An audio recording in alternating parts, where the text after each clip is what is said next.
In a world where there are significant inequalities, people living in poverty, and competing demands on resources, Africans face many challenges. But we must start somewhere.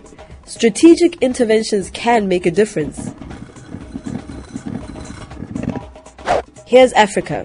Here's land. Here are crops. Want to know how a green revolution can change Africa? Here's how.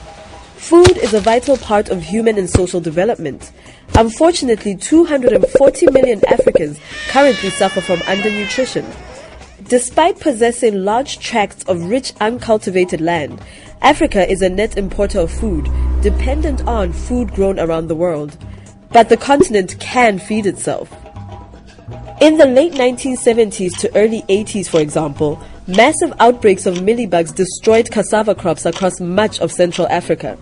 However, by 1988, the mealybugs were largely under control due to a biological pest control program that saved an estimated $2.2 billion worth of cassava across the region. In 2005, Malawi's food production fell far short of domestic demand due to poor rainfall and overused soil. This left 5 million people in need of food aid. In response, the Malawian government adopted an agricultural extension program to provide improved seeds and fertilizer. In 2006, the maize harvest more than doubled, and in 2007, Malawi became a food aid donor to neighboring countries. Despite these successes, many countries are lagging behind. How would a green revolution change this? We at the African Futures Project constructed 2 improved agricultural scenarios for Africa out to 2050 that both increase public and private investment in land under cultivation, as well as the yield per hectare. Our first scenario, the African Green Revolution, led to an increase in crops produced per hectare, up nearly 2 tons per hectare in 2050 when compared with the base case.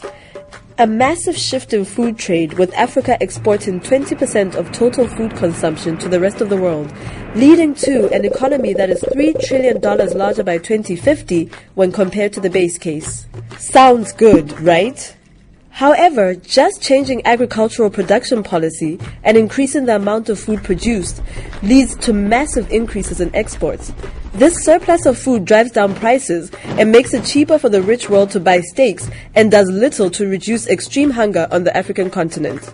To take the benefits of a green revolution and make them African, we created a second scenario, the African Green Revolution for Development. This combines the previous public and private investment in agriculture with policies to get the food produced into African stomachs.